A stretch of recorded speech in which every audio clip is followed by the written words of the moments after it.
गई है। स्वागत है दर्शकों आपका देश और दुनिया की तमाम बड़ी 50 खबरों में। दिल्ली के द्वारका में दहेज के लिए महिला की हत्या, घटना के 3 दिन बाद भी खुले घूम रहे आरोपी। महिला के परिजनों ने मामले की जांच की अन्य पुलिस अधिकारियों को सौंपने की मांग की है। उनका कहना है कि घटना के 3 दिन बाद भी आरोपी खुलेआम घूम रहे हैं। पुलिस ने उन्हें अब तक एफआईआर की कॉपी तक नहीं दी हुई है। दिल्ली के द्वारका इलाके में दहेज की मांग पूरी नहीं होने पर हत्या का मामला सामने आया है। 22 साल की कोमल उर्फ वर्षा नाम की लड़की ने 21 अगस्त को फांसी लगाकर आत्महत्या कर ली थी। हालांकि लड़की के परिजनों का कहना है कि उनकी बेटी ने आत्महत्या नहीं की है, बल्कि उसकी हत्या कर उसे फांसी पर लटकाया गया है। कोमल की शादी इसी साल 16 अप्रैल को अमन नाम के लड़के से 7 शतक बहुत सरा इलाके में हुई थी। कोमल के परिजनों का कहना है कि ससुराल के लोग दहेज के लिए अक्सर उसे परेशान करते थे। उससे यह बात उसके साथ भी शेयर की थी। कोमल के पिता दिनेश का आरोप है कि उसकी बेटी को दहेज के लिए तंग किया जा रहा था।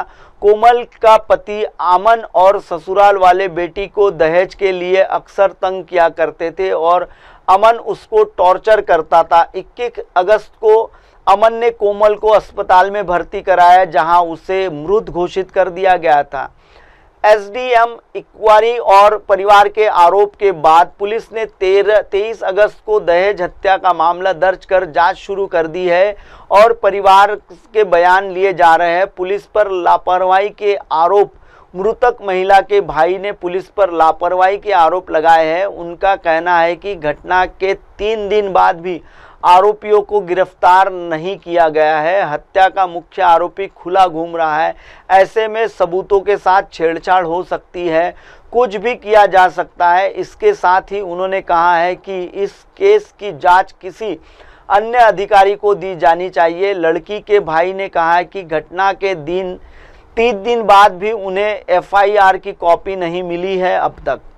चलिए दर्शकों, बढ़ते हैं अगली खबर की ओर। दिल्ली एनसीआर में बारिश से जल भरा, गुरुग्राम में ट्रैफिक जाम, द्वारका में सड़क धंसी। लगातार बारिश के चलते दिल्ली और गुरुग्राम की सड़कों पर पानी भर गया है। इससे लोगों को आवागमन में परेशानियां हो रही है। कई जगहों पर ट्रैफिक जाम की स्थिति बनी हुई है। दिल्ली एनसीआर में शनिवार से रुक कर बारिश का सिलसिला जारी है। इसमें आम जनजीवन प्रभावित हुआ है। गुरुग्राम में ट्रैफिक जाम लगने से आम लोगों की परेशानियां और बढ़ गई है। वहीं द्वारका में सड़क का एक हिस्सा धंस गया है। इसके बाद उस हिस्से को सील कर दिया गया है। दिल्ली के कई इलाकों में जल भराव की शिकायतें सामने आई है। प्रशासन इतने निपटने में लगा है। रविवार दोपहर के बाद बारिश थमने से लोगों को राहत मिली है। हालांकि सोमवार सुबह से ही बारिश हो रही है। इससे लोगों को आवाजाही में परेशानियों का सामना करना पड़ रहा है। दिल्ली जयपुर हाईवे पर भी जल जमाव के कारण वाहन धीमी गति से चल रहे हैं। मौसम विभाग ने सोमवार को दिल्ली में मध्यम बारिश की चेतावनी जारी की है। वहीं पंजाब और हरियाणा में भी भारी बारिश की चेतावनी जारी की गई है। मौसम विभाग ने दिल्ली के लिए येलो अलर्ट जारी किया है। वहीं एयरलाइंस के लिए दिल्ली में बारिश संभावना को देखते हुए एयरलाइंस ने यात्रियों के लिए एडवाइजरी जारी की है। एयर इंडिया ने अपने एक्सपोर्ट में कहा गया है कि बारिश के कारण दिल्ली आने जाने वाली फ्लाइट पर असर पड़ सकता है। कृपया एयरपोर्ट पर जाने से पहले अपनी फ्लाइट की स्थिति पता कर ले और एयरपोर्ट तक अपनी यात्रा के लिए अतिरिक्त समय लेकर निकले। इंडिया एयरलाइंस जारी करते हुए कहा कि भारी बारिश के कारण दिल्ली की कई सड़कों या तो अवरुद्ध है या धीमी गति से चल रहे हैं। अतिरिक्त समय लेकर घर से निकले, हो सके तो कई दूसरा रास्ता चुने और एयरपोर्ट के लिए रवाना होने से पहले हमारी वेबसाइट या ऐप पर अपनी फ्लाइट की स्थिति जांच ले। हमारी टीमें आपकी यात्रा की सुचारू रूप से चलाने की और आपकी सहायता करने के लिए काम कर रही है। आपके निरंतर विश्वास और धैर्य के लिए धन्यवाद, ऐसा कहा है एयर इंडिया ने। हरियाणा पंजाब में बारिश के आसार। पंजाब के लिए मौसम विभाग के पूर्वानुमान के अनुसार 25-28 अगस्त के बीच कुछ स्थानों पर और 29 और 30 अगस्त को कई स्थानों पर हल्की और मध्यम बारिश होने के अनुमान है। वहीं 26 अगस्त तक और 29 से 30 अगस्त के बीच पंजाब में कुछ स्थानों पर भारी बारिश होने का पूर्वानुमान है। हरियाणा के लिए पूर्वानुमान के अनुसार 25 और 26 अगस्त को कई स्थानों पर, 27 और 28 अगस्त को कुछ स्थानों पर और 29 और 30 अगस्त को कई स्थानों पर हल्की से मध्यम बारिश होने का अनुमान है। मौसम विभाग के पूर्वानुमान के अनुसार 25 और 26 अगस्त को हरियाणा में कुछ स्थानों पर भारी बारिश होने का अनुमान हवामान विभाग ने जताया हुआ है।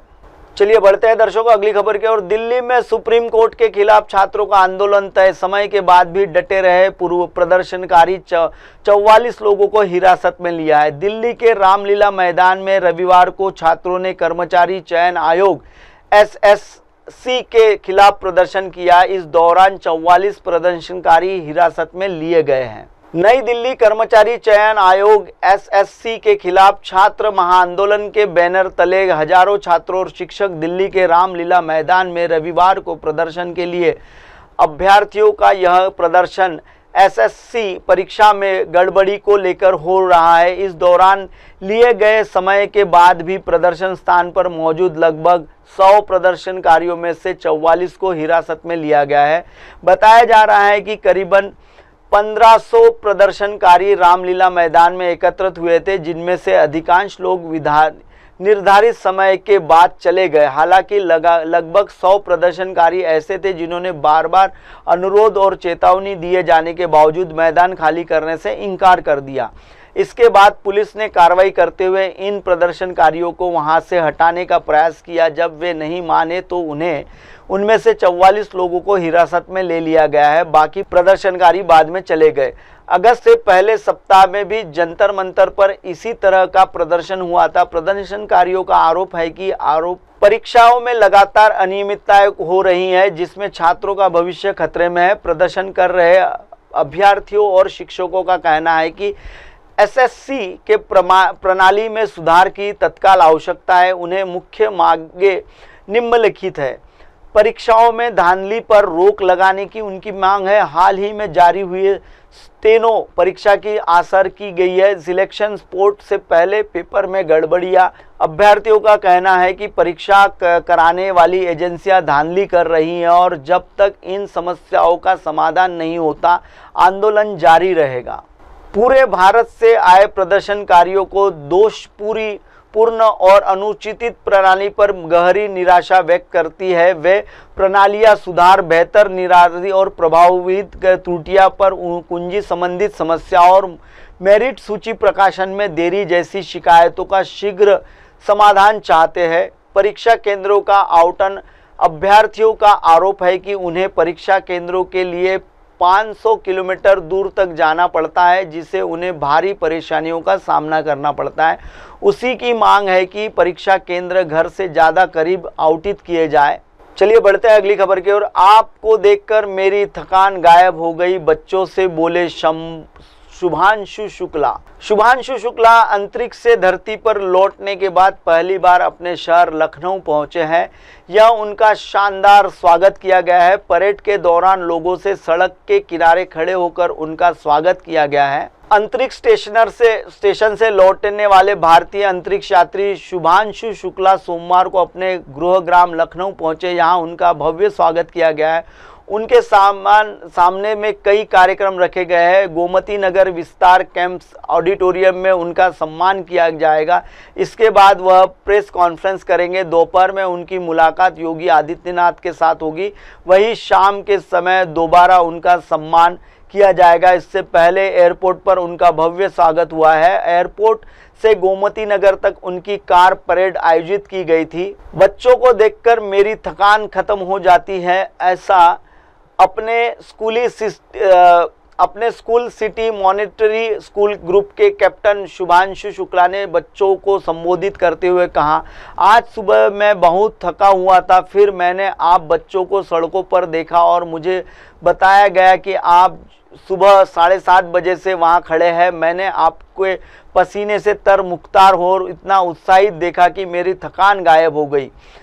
सफल होने के लिए केवल दृढ़ इच्छा शक्ति की आवश्यकता है। मेरे समग्र अनुभव ने मुझे लगता है कि भविष्य बेहद उज्जवल है। हम सही समय पर ही सही अवसर मौजूद है।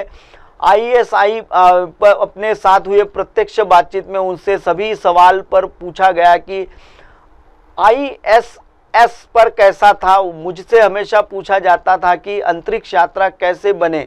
यह बताते हैं कि आपका मन किस दिशा में जा रहा है। हमारे पास 2040 तक चंद्र पर उतरने का एक विजन और एक मिशन है। चलिए बढ़ते हैं दर्शकों अगली खबर की ओर। राष्ट्रीय अंतरिक्ष दिवस पर छात्रों को संबोधित करते हुए अनुराग ठाकुर ने उन्हें भारत की परंपराओं से जुड़ने के लिए पाठ्य पुस्तकों से परे देखने के लिए कहा। भारतीय जनता पार्टी बीजेपी के नेता और पूर्व केंद्रीय मंत्री अनुराग ठाकुर ने शनिवार को हिमाचल प्रदेश ऊना में राष्ट्रीय अंतरिक्ष दिवस पर छात्रों को संबोधित करते हुए कहा कि भगवान हनुमान को अंतरिक्ष में यात्रा करने वाले पहले व्यक्ति माना जा सकता है और उन्हें भारत की परंपराओं से जुड़ने के लिए पाठ्य पुस्तकों से परे देखने के लिए कहा गया है। यह कार्यक्रम प्रधानमंत्री स्कूल में आयोजित किया गया था, जहां हमीरपुर के सांसद अनुराग ठाकुर ने छात्रों से बातचीत की। उन्होंने छात्रों से सवाल किया, अंतरिक्ष में यात्रा करने वाला पहला कौन? छात्रों के जवाब स्पष्ट थे, जिसके बाद ठाकुर ने मुस्कुराते हुए अपना जवाब दिया, मुझे तो लगता है हनुमान जी थे। उन्होंने अपने सोशल मीडिया X अकाउंट पर इस बातचीत का एक वीडियो भी शेयर किया है, जिसके कैप्शन में उन्होंने लिखा, पवन सुत हनुमान जी पहले अंतरिक्ष यात्री थे। खुद को केवल वर्तमान तक सीमित न रखना चाहिए। उन्होंने अपने इस विचार को स्पष्ट करते हुए कहा कि हमें खुद को केवल वर्तमान तक सीमित नहीं रखना चाहिए। उन्होंने कहा, जब तक हम अपनी हजारों साल पुरानी परंपरा, ज्ञान और संस्कृति को नहीं जानेंगे, तब तक हम वैसे ही रहेंगे जैसा अंग्रेजों ने हमें सिखाया है। उन्होंने छात्रों और शिक्षकों से आग्रह किया कि वे किताबों से बाहर निकलकर राष्ट्र अपनी परंपरा और अपने ज्ञान को देखें। उन्होंने कहा कि इस नज़रिए से देखने पर बहुत कुछ नया सीखने को मिलता है। अनुराग ठाकुर की यह टिप्पणी ऐसे समय में आई है जब भारतीय अंतरिक्ष अन्वेषण में नए कीर्तिमान स्थापित कर रहा है। इस साल की शुरुआत में ग्रुप कैप्टन शुभंशु शुक्ला दूसरे भारतीय अंतरिक्ष यात्री बने, जिन्होंने 4 दशक बाद राकेश शर्मा के 1984 के ऐतिहासिक उड़ान के बाद अंतरिक्ष में कदम रखा। विश्व स्तर पर सेवियत रूप से यूरी गगनीय 1961 में चालक दल के साथ अंतरिक्ष में जाने वाले पहले व्यक्ति थे, जहां उनका ऐतिहासिक सफर 108 मिनट का था, जिसमें उन्होंने पृथ्वी की एक परिक्रमा भी की थी। दर्शकों फिलहाल वक्त हो चला है ब्रेक का। देश और दुनिया की बड़ी खबरें देखने के लिए बने रहिए MNS न्यूज पर। हाय हेलो नमस्कार, मैं हूं पंकज विष्णु और आप देख रहे हैं MNS न्यूज। देखिए साईं बाबा की आरती लाइव शिरडी से हर रोज सुबह सिर्फ MNS न्यूज पर। आप देख रहे हैं MNS न्यूज, सच जरूर।